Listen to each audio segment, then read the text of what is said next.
بله بله سلام قربونه فدا شم. سالگرد با بزرگم. خدا رحمتش چند نفری؟ ما 3 نفریم. دست در کنه. آقا خدا رحمتش. جان نه کسی نیست خودمونیم فقط. دست در کنه. مرسی. قربونه. میگم غذا آوردن خب غذا درست نکن. سفره بچی همینا رو میزنیم دیگه. زمانش شد. آره می‌ذاریم.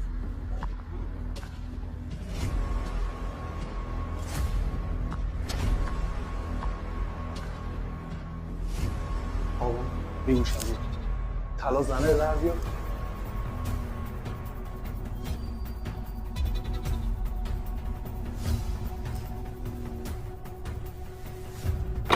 طلا این کجاه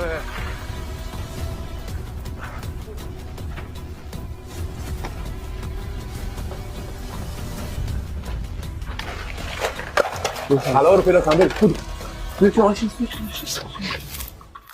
آقا نگیر آقا نخور این یه مدل سرقته که به بهونه غذای نظیری که داخلش ماده بیهوشیه میان بیهوشت میکنن و میان کل زندگی و دار و ندارتو میدوزن. آقا تو رو قرآن از هیچ غریبه هیچ غذایی نگیر مگه اینکه آشنات باشه. شیر کردن این پست 5 ثانیه هم زمانتون نمیگیره. بفرست واسه عزیزات شاید تومه بعدی اونا باشه.